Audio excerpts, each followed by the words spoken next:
Once the pleater needles have been threaded with the gathering thread and the fabric rolled onto the magnetic rod, it is now time to place the magnetic rod with the fabric through the left-hand hoop of the pleater and align the top straight edge 1 centimeter past the last threaded needle.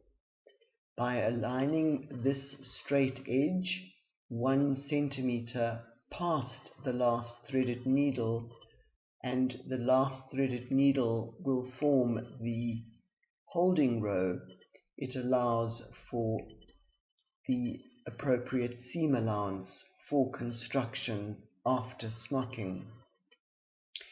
In order to engage the fabric, one gently turns the handle, allowing the fabric to be evenly and carefully drawn between the rollers at the back of the pleater.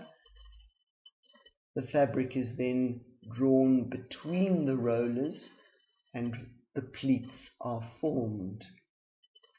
The fabric is drawn onto the needles on the front of the pleater, and once the fabric fills up these needles, it is necessary to gently ease the fabric off the needles and onto the gathering threads. This process will need to be repeated each time the needles fill with the pleated fabric.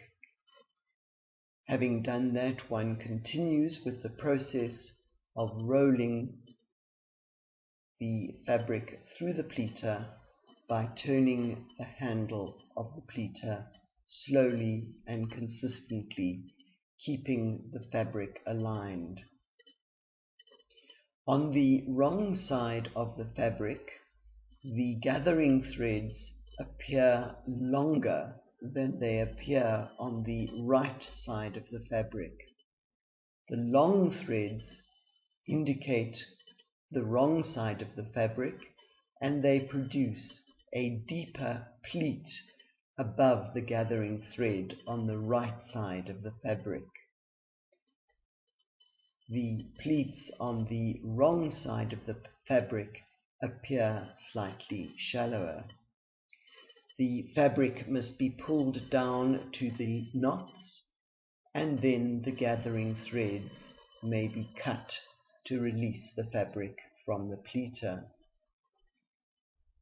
The pleats are then spaced out and straightened in preparation for doing the smocking stitches on the fabric.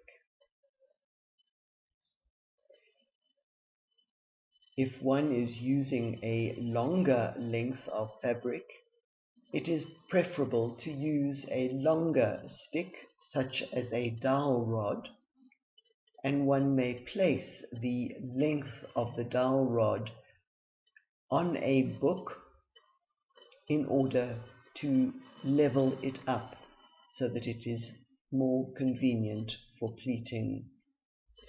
If one is pleating thicker fabric, such as knit fabric, it is convenient to use both handles, and it is also important to note that the fabric should not be allowed to stretch, but to allow it to feed through the pleater on its own.